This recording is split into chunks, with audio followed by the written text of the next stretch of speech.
السلام علیکم۔ محرم میں ہمیں کیا کرنا چاہیے؟ محرم میں ہم خوشی منائیں یا غم منائیں؟ دیکھیے، اگر آپ اور ہم نتیجہ نکالیں گے تو نتیجہ کچھ بھی نکلے گا۔ اگر آپ اور ہم نکالیں گے تو کچھ بھی نتیجہ نکلے گا۔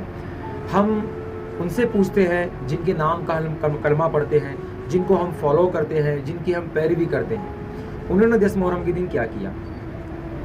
حضرت ام سلمہ رضی اللہ تعالیٰ عنہ و سلام اللہ علیہ سے روایت ہے، فضائل صحابہ میں، سوائق الموریکہ میں، اور بھی حدیث کی کتابوں میں اور تاریخ کی کتابوں میں 10 محرم کے دن امام حسین علیہ السلام شہید ہوئے۔ حضرت ام سلمہ رضی اللہ تعالیٰ عنہ آرام فرما رہے تھے، یہ سرکار دو عالم صلی اللہ علیہ وسلم کی بیوی ہے۔ آپ کے بشارت میں آئے پروفیٹ محمد صلی اللہ علیہ وآلہ وسلم، اور آپ بشارت میں دیکھتے ہیں حضرت ام سلمہ سرکار دو عالم کے بال مبارک بکھرے ہوئے ہیں، داڑھی مبارک پر مٹی لگی ہوئی ہے، بال مبارک پر مٹی لگی ہوئی ہے، اور آنکھوں میں سے آنسو زاروں قطار رونے لگے، آنسو جاری ہے آنکھوں میں سے۔ حضرت ام سلمہ نے پوچھا، یا رسول اللہ یہ کیا ہوا ہے آپ کو؟ تو پروفیٹ نے کہا کہ ام سلمہ ابھی کربلا سے آ رہا ہوں، میرے حسین کو بے رحمی کے ساتھ شہید کیا گیا، آپ زاروں قطار رو رہے ہیں۔ 10 محرم کے دن پروفیٹ محمد صلی اللہ علیہ وآلہ وسلم نے غم منایا ہے۔ ہم جن کے نام کا کلمہ پڑھتے ہیں ان سے لینا، یہ تمام کتابوں میں یہ روایت ہے، مولانا حضرت جانتے ہیں یہ روایت۔ ہم جن کو فالو کرتے ہیں، اور انہوں نے کیا کیا 10 محرم کے دن، اگر انہوں نے خوشی منائی ہوتی تو بے شک ہم خوشی مناتے، انہوں نے تو غم منایا ہے۔ بلکہ السوائق الموریکہ میں ایک روایت ہے، میرے پاس وہ بھی کتاب ہے، السوائق الموریکہ میں روایت ہے کہ جب امام حسین علیہ السلام شہید ہوئے تو بادل سیاہ ہوا، بادل کالا ہوا سارا بادل، اور خون کی بارش ہوئی۔ تو اس زمانے میں جو ارد گرد گاؤں تھے، چھوٹے موٹے گاؤں تھے، وہاں کا اگر پتھر اٹھایا جاتا اس پتھر میں سے خون کے فوارے نکلتے، وہاں کی گھاس ہری گھاس تھی، امام حسین شہید ہوئے، وہ گھاس ساری سوکھ گئی۔ پھر اس کے بعد کنویں، اس زمانے میں پانی جو بھرا پانی استعمال کیا جاتا تھا، کنویں کا پانی استعمال کیا جاتا تھا، وہ سارے کنویں خون سے بھر گئے، وہاں کے برتن خون سے بھر گئے۔ یہ روایت اہل سنت والجماعت کی روایت ہے، جو میں کہہ رہا ہوں یہ بالکل اہل سنت والجماعت کی روایت ہے، میں بتا سکتا ہوں، سارے خون سے بھر گئے۔ امام حسین علیہ السلام کی شہادت پر آسمان بھی رو رہا ہے۔ اگر کہیں سے ثابت ہو سکتا ہے یہ کہ 10 محرم کے دن خوشی منانا جائز ہے، اور کسی صحابی رسول نے منائی ہو یا کسی اہل بیت اطہار کے کسی افراد نے خوشی منائی ہو، تو بے شک ہم منائیں گے۔ سب سے پہلے ہمیں پروفیٹ محمد صلی اللہ علیہ وسلم نے کیا منایا ہے، ہمیں وہ دیکھنا ہے۔ ولی اللہ نے کیا منایا ہے؟ حضرت صابر پاک رضی اللہ تعالیٰ عنہ فرماتے ہیں، 10 محرم کا چاند جیسے نظر آتا ہے، ہمارے زخم تازہ ہو جاتے ہیں، صابر پاک کا فرمان ہے۔ ہم تو ولی اللہ کے ماننے والے ہیں نا۔ میری تو خاص جو ڈسکس ہے، یہ خاص ان لوگوں کے ساتھ ڈسکس ہے جو اہل سنت والجماعت سے تعلق رکھتے ہیں۔ ہمارے اہل سنت والجماعت کے لیے خاص میسج دے رہا ہوں میں۔ ولی اللہ کا بھی یہی کردار رہا ہے، ولی اللہ نے بھی محرم میں خوشی نہیں منائی ہے، غم منایا ہے۔ اچھا، اب یہ جو لوگ خوشی منا رہے ہیں، ان سے پوچھو محرم میں آپ شادی کیوں نہیں کرتے؟ وہ نہیں کریں گے شادی، وہ شادی نہیں کریں گے، بالکل وہ شادی نہیں کریں گے۔ اور جب بات کرنے کی بات آتی ہے، جب تو غم کی بات آتی ہے، خوشی کی بات آتی ہے، تو کہتے ہیں کہ گھر سے خوشی کرنا جائز ہے، غم کیسے کریں گے؟ غم وہ لوگ کریں گے، شیعہ حضرات غم کریں گے، شیعہ حضرات ماتم کرتے ہیں، بھیا ہم لوگ غم کرتے ہیں، ماتم میں غم میں فرق ہے۔ اور خوشی منانے کا تو اہل سنت والجماعت میں کہیں ہے ہی نہیں۔ ہاں، پھر ایک چیز جس کو کچھ آتا جاتا نہیں ہے، وہ لوگ کہتے ہیں کہ محرم میں جو ہے امام حسین شہید ہوئے، اور شہید زندہ ہوتا ہے، اور اسلام زندہ ہوا تھا۔ بے شک شہید زندہ ہوتا ہے، اس میں کوئی شک نہیں، مگر میں آپ کے سامنے ایک سوال پوچھتا ہوں، امام حسین علیہ السلام کے جو بچے تھے، پیاسا شہید کیا گیا، 3 دن کے پیاسے امام حسین، مولا عباس کے بازو کٹے، دونوں یہاں سے بازو کٹے، اس پر ہمیں خوشی ہوگی کیا؟ پیارے آقا علیہ الصلوۃ والسلام امام حسین کے لیے فرماتے، سیدہ کائنات کے گھر کے سامنے سے گزرتے تو سیدہ کائنات سلام اللہ علیہا کے گود میں مبارک میں امام حسین ہوتے، اور زاروں قطار رونے لگے امام حسین، پروفٹ محمد صلی اللہ علیہ وآلہ وسلم وہ دروازے پاس رک گئے اور رک کر کے فرمایا اے فاطمہ حسین کو نہ رولا، حسین کا رونا مجھے تکلیف دیتا ہے، اذیت دیتا ہے.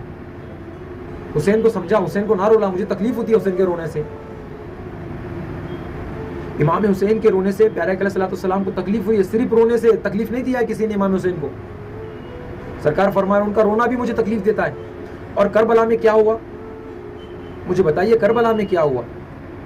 ظاہری طور پر تو پیارے علیہ الصلوۃ والسلام کربلا میں موجود تھے ہوں گے نا، پیارے علیہ الصلوۃ والسلام کی روح مبارک موجود تھی نا. جب امام حسین شہید ہوئے، کیسا شہید ہوئے امام حسین؟ 190 تلواروں کے نشان تھے امام حسین کے جسم پر. اہل سنت الجماعت کی روایت ہے. حضرت عبداللہ شاہ صاحب نے بھی شہادت نامہ میں روایت لے آئے ہیں. تیروں کے نشان تھے، جس کو جو ملتا امام حسین کے اوپر وہ برساتا. امام جس کو ہم محبت کرتے ہیں، جس سے ہم محبت کرتے ہیں، پروفٹ محمد صلی اللہ علیہ وآلہ وسلم سے، انہوں کس سے محبت کرتے؟ امام حسین سے بے پناہ محبت کرتے. امام حسین کو اتنی تکلیف ہونے پر سرکار کو، نبی کو کتنی تکلیف ہوئی ہوگی. تو ہم جو امام حسین کے اوپر غم مناتے ہیں، وہ پیارے علیہ الصلوۃ والسلام نے جو امام حسین کے لیے فرمایا تھا اس کے متعلق ہم غم مناتے ہیں. امام حسین کو کتنی تکلیف ہوئی ہوں گی، نبی علیہ الصلوۃ والسلام وہاں پر موجود تھے، ان کو کتنی تکلیف ہوئی ہوں گی. غم اس بات پر منایا جاتا ہے. وہ شہید کا مرتبہ شہید ہونے پر بلند ہوتا ہے، اس میں کوئی شک نہیں ہے. شہید زندہ ہے، اس میں کوئی شک نہیں ہے، شہید زندہ ہے. امام حسین کا مرتبہ کیا شہید ہونے سے امام حسین کا مرتبہ بلند ہوا ہے؟ امام حسین علیہ السلام کا مرتبہ کیا شہید ہونے سے بلند ہوا ہے؟ ارے کربلا تو ابھی بعد میں ہوئی ہے، 50 سال کے بعد کربلا ہوئی ہے. بچپن کے عالم میں سرکار دو عالم صلی اللہ علیہ وآلہ وسلم فرما رہے ہیں حسن و حسین جنتی نوجوانوں کے سردار ہیں. امام حسن امام حسین جنتی نوجوانوں کے سردار ہیں. جس نے ان سے پیار کیا اس نے مجھ سے پیار کیا، اور جو مجھ سے پیار کرتا ہے اللہ اس سے پیار کرتا ہے، اللہ اس سے محبت کرتا ہے. اس سرکار دو جہاں نے بچپن میں ہی ان کو سارے مرتبے یہ دیے تھے. شہیدوں کا مرتبہ بلند ہوتا ہے، اس میں کوئی شک کی بات نہیں ہے. مگر جس کے گھر میں شہید ہوتا ہے شخص، کیا اس کے گھر میں غم منایا نہیں جاتا؟ اس گھر میں خوشی منائی جاتی. ہمارے دیش کے بارڈر پر جب کوئی شہید ہوتا ہے تو ہمارا دیش اس دن خوشی مناتا ہے، غم مناتا ہے؟ بتائیے. اس کا مرتبہ بلند ہوتا ہے، اس کے گھر والوں کا، اس کے پریوار کا نام ہوتا ہے. جو بارڈر پر شہید ہوتا ہے، اس کے گھر والا شہید ہوا ہے، اس کا نام ہوتا ہے، وہ شہید ہونے والے کا نام ہوتا ہے. سب لوگ اس کو پیار سے اس کا نام لیتے ہیں. مگر اس دن اس کے گھر میں غم منایا جاتا ہے، خوشی منائی جاتی ہے؟ غم منایا جاتا ہے اس کے گھر میں، بلکہ سارا دیش غم مناتا ہے. مناتا نہیں مناتا سارا دیش غم؟ تو شہید زندہ ہے، اس میں کوئی شک کی بات نہیں ہے. امام حسین زندہ ہے. ہمارا یہ عقیدہ ہے ہمارا یہ کہ یا حسین ہم کہیں گے تو امام حسین علیہ السلام یہاں پر تشریف لائیں گے اور ہمارے دل کا حال سنیں گے. یہ ہمارا عقیدہ ہے. ان پر غم کرنے والے کو یہ کہاں سے لا کر چٹکا دیے بھائی؟ ہم تو ماتم زندہ و جاوید کا ماتم نہیں کرتے. ماتم کرنے والے سے پوچھو. ہم تو غم مناتے ہیں نا، ہم تو یہ روایت جو ہے پروفٹ محمد صلی اللہ علیہ وسلم سے لیے، یہ حدیث وہاں سے لیے ہم نے، ہم تو ان کی مانتے ہیں نا. تو اہل سنت الجماعت کا یہ کردار رہا ہے. میرے پاس روایت ہے، ابھی فون میں بھی میرے پاس روایت ہے. میں آپ کو امام احمد بن حنبل کی روایت ہے امام حسین علیہ السلام کے غم پر. امام شافعی کی روایت ہے امام حسین علیہ السلام کے غم پر. پھر پیر ناصر الدین ناصر صاحب کی روایت ہے امام حسین کے غم پر. اہل حدیث کے مولانا اسحاق صاحب کی روایت ہے امام حسین کے غم پر. ڈاکٹر طاہر القادری صاحب کی روایت ہے امام حسین کے غم پر. مولانا طارق جمیل جو تبلیغ جماعت کے لیڈر ہے، تبلیغ جماعت کے سارے جو لیڈر ہے، علامہ طارق جمیل صاحب، انہوں نے کہا ہے بات کو، ہر بات کو بدعت نہ کیا کرو. غم حسین پر رونا یہ سنت مصطفیٰ ہے. طارق جمیل صاحب کہہ رہے ہیں. اہل سنت الجماعت کی روایتیں بھری پڑی ہوئی ہے. اب اس میں ایک چیز، اب بعض لوگ جو ہے ہمارے مولانا حضرات ہیں، وہ بس محرم آتے کی وہ یہ نہیں کرنا، وہ نہیں کرنا. میں کہتا ہوں کہ امام حسین علیہ السلام کی شان بیان کرو. کربلا کے اندر جو مصائب کربلا کے اوپر جو ان پر جو مصائب ہوئے ہیں، ان کے ساتھ جو واقعات ہوئے ہیں، جو ان پر مصیبت کا پہاڑ ٹوٹ پڑا ہے، آپ وہ سارے لوگوں کو بتائیے. ضرورت اس کی ہے. اب جو لوگ محرم میں ناچتے ہیں، گاتے ہیں، یہ سال بھر پڑا ہے بتانے کے لیے. بتائیے آپ کو منع کس نے کیا ہے؟ جو غلط ہے وہ غلط ہے. اب بتائیے. مگر جب امام حسین علیہ السلام کا مہینہ آتا ہے تو تب ان کے فضائل پڑھی ہے، ان کے مناقب پڑھی ہے، اور ان کی شہادت پڑھی ہے.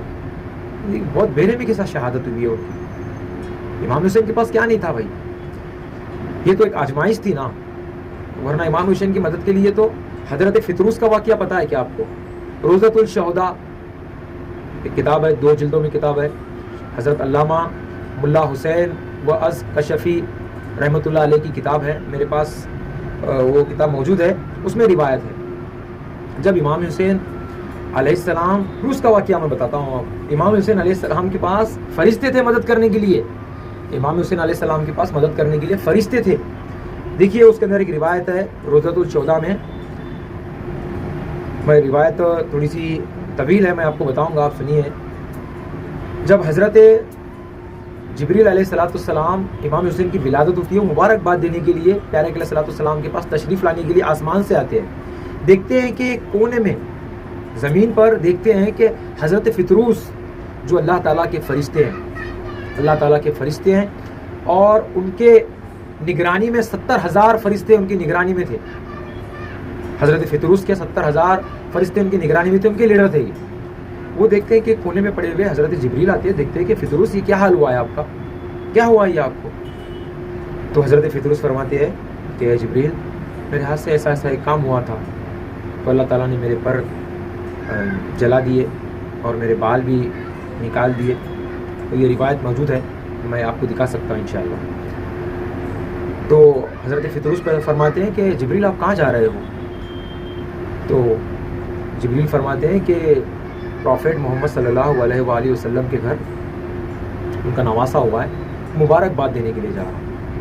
تو فطروس کہتے ہیں کہ کیوں نہ آپ مجھے بھی وہاں پر لے چلو، میں ان سے گزارش کروں گا کہ اللہ کی بارگاہ میں میرے بارے میں بتائیے کہ اللہ مجھے معاف کر دے، آپ مجھے وہاں پر لے چلو. تو حضرت جبریل علیہ السلام ان کو پروفیٹ محمد صلی اللہ علیہ وآلہ وسلم کے گھر لے جاتے ہیں. وہاں پر لے جانے کے بعد حضرت فطروس پیارے علیہ السلام سے فرماتے ہیں کہ یا رسول اللہ میرے ساتھ ایسا ایسا ہوا ہے، آپ تھوڑا سا دعا کر دیجیے تاکہ مجھے پر بھی آ جائے اور میرے بال آ جائے. تو سرکار دو عالم صلی اللہ علیہ وسلم فرماتے ہیں کہ امام حسین علیہ السلام کو اسے لیا تھا. سرکار فرماتے ہیں اے فطروس آؤ حسین سے اپنا جسم لگاؤ. ہائے ہائے ہائے ہائے، حسین سے اپنا جسم لگاؤ.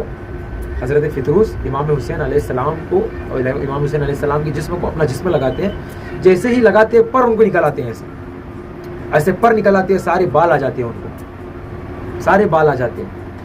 تو حضرت فطروس واپس ان کے حجرے میں جا کر اللہ تعالیٰ کی عبادت کرتے ہیں، اللہ تعالیٰ کی عبادت کرنے لگتے ہیں. تو کربلا میں امام حسین جب شہید ہوئے، شہید ہونے کے بعد اللہ تعالیٰ سے حضرت فطروس فرماتے ہیں یا اللہ مجھے کربلا میں اگر پہلے ہی میرے مولا تو مجھے بھیجتا تو میں میرا لشکر لے کر جاتا، 70,000 کی میری یہ فرشتوں کی فوج لے جاتا اور ان یزیدیوں کے ساتھ میں جنگ کرتا. حضرت فطروس فرما رہے ہیں اللہ کے فرشتے ہیں، امام حسین کے ساتھ فرشتے ہیں، امام حسین علیہ السلام کے ساتھ اللہ ہے، ان کے نبی ہے، بلکہ 1,40,000 کم و بیش نبی علیہ السلام ہے امام حسین علیہ السلام کے ساتھ. آپ کیا سمجھتے ہو امام حسین کو؟ آپ کیا سمجھتے ہو؟ امام حسین علیہ السلام کے پاس یہ ساری قدرتی طاقتیں تھے امام حسین علیہ السلام کے پاس. پھر اللہ تعالیٰ سے فطروس فرماتے ہیں کہ میں ان کے ساتھ لڑتا یا اللہ. تو اللہ تعالیٰ فرماتا ہے اے فطروس تو اس پر مایوس نہ ہو، میں تجھے حکم دیتا ہوں امام حسین کی قبر کے پاس جا، تو جا اور تیرے 70,000 فرشتے جا اور جا کر کے امام حسین علیہ السلام پر گریا کر، ان پر غم کر اور جو اس کا ثواب ہوگا، امام حسین کے چاہنے والے ان پر جو غم کرتے یہ ثواب ان کو بخش دے، یہ ثواب ان کو بخش دے. یہ روایت روضۃ الشہداء میں روایت ہے. میں نے آپ کو نام بتایا ہوں، ملا حسین واس کشفی رحمۃ اللہ علیہ کی یہ کتاب ہے. آپ دیکھیے 2 جلدوں میں ہے. یہ کتاب فارسی میں تھی، اس کو ٹرانسلیشن کیا ہے، ترجمہ کیا ہے علامہ مولانا سائم چشتی رحمۃ اللہ علیہ. بڑے عاشق رسول ہے سائم چشتی رحمۃ اللہ علیہ، بلکہ مولائی ہے، بلکہ گدیری ہے سائم چشتی رحمۃ اللہ علیہ. البتول کتاب لکھی ہے انہوں نے، بڑی پیاری کتاب لکھی ہے البتول. پاک بیوی سلام اللہ علیہ پر ہے اور اہل البیت علیہ السلام پر یہ کتاب ہے. اور امام ابو طالب علیہ السلام پر بھی انہوں نے کتاب لکھی ہے، شہید ابن شہید. امام حسین علیہ السلام کے سیرت ہے اس میں اور کربلا کا واقعہ ہے، شہید ابن شہید 2 جلدوں میں ہے. بڑی ان کی خدمات ہے اہل سنت والجماعت کے اندر. انہوں نے یہ ساری روایتیں لے آئے. انشاءاللہ کبھی کربلا پر ٹائم ملے گا تو، اگر میں نہیں بھی کروں گا تو انشاءاللہ میری اولاد اہل البیت علیہ السلام کا کام کریں گی. آپ دیکھنا میری آل اہل البیت علیہ السلام کا کام کرے گی، وہ غدیری ہوگی، وہ مولائی ہوگی، وہ اہل سنت والجماعت سے ہوگی میری اولاد. ہم کوئی اہل تشیع، ہم کوئی شیعہ نہیں، ہم کسی شیعہ کو فالو نہیں کرتے، بلکہ میں اگر کہوں گا آپ سے تو ہم کسی مسلک کو فالو نہیں کرتے، کیونکہ میں یہ کہہ رہا ہوں کہ میں اہل سنت والجماعت سے ہوں، تو میرا بچپن اہل سنت والجماعت میں گیا ہے، اس لیے میں اہل سنت والجماعت سے ہوں. باقی کہ اگر فرقوں کی بات ہے تو ہم کسی فرقوں میں فٹ نہیں ہوتے، کسی فرقوں میں ہم اپنے آپ کو فٹ نہیں کرنا چاہتے. اگر ہم تبلیغی کرنا اچھی بات ہے تو ہم تبلیغ ہے، اہل حدیث حدیثوں پر عمل کرنا اچھی بات ہے تو ہم اہل حدیث بھی ہیں، سنی سنت پر عمل کرنا، اہل سنت پر عمل کرنا اچھی بات ہے تو ہم اہل سنت والجماعت بھی ہیں. اگر مولا کائنات کی محبت شیعیت ہے تو ہم شیعہ بھی ہیں. ہوتا کیا ہے، یہ جو مسلک ہے نا، اس کے اندر ایک فتوح کی کتاب ہے. یہ فتوح کی کتاب میں کیا ہوتا ہے، یہ ڈیرہ ہے. اس ڈیرے کے اندر کیا، اگر وہ بات سچ بھی ہوگی، اگر وہ ہمارے مسلک میں نہیں فٹ ہو رہی ہے، ہم اس کو نہیں لیتے، ہم اس کو بالکل نہیں لیتے ہیں. وہ بات سچ بھی ہوگی مگر پھر بھی نہیں، کیوں نہیں لیں گے؟ ہمارے مسلک میں نہیں فٹ ہوتی نا، اس لیے ہم نہیں لیتے. تو اس کی وجہ سے ہم مسلکوں سے باہر آ کر کے آپ سے بات کر رہے ہیں. بالکل ہم مسلکوں سے باہر ہیں. ہم وہی مسلمان ہیں جو 1400 سال پہلے مسلمان تھے. ہم ولی اللہ کو فالو کرنے والے ہیں، ہم صوفیزم کو فالو کرنے والے ہیں. صوفیزم اللہ والوں کا ایک کردار رہا ہے کہ وہ ہندوؤں کے ساتھ بھی کھانا کھانے کو جائز سمجھتے، ہندوؤں کے ساتھ بھی کھانا کھانے کو جائز سمجھتے. کوئی فتویٰ کافر کا کسی کو فتویٰ نہیں دیتے. ولی اللہ، ہم ولی اللہ کو فالو کرتے ہیں. ہم مولائی ہیں، ہم غدیری ہیں، ہم اہل سنت والجماعت ہے. فتوے والے اہل سنت والجماعت نہیں ہے. وہ اہل سنت والجماعت ہے جو پیارے علیہ الصلوۃ والسلام کی اتباع کرتے، ان کے سنتوں پر عمل کرتے. ہاں، اگر میرے بولنے میں کہنے میں اگر کچھ غلطی ہوئی ہوگی تو مجھے معاف کریے، کیونکہ میں مولانا تو ہوں نہیں، سیدھا سادہ ایک انسان ہوں. ریسرچ کر رہا ہوں، اسلام پر ریسرچ کر رہا ہوں، تاریخ کی کتابیں لا کے تاریخ پر ریسرچ کر رہا ہوں. اگر کچھ بولنے میں کہنے میں غلطی ہوگی تو ہو سکتا ہے، غلطی ہو سکتی ہے. بھائی بڑے بڑے مولانا کے ساتھ غلطی ہو سکتی ہے، تو ہم کیا چیز ہے. السلام علیکم.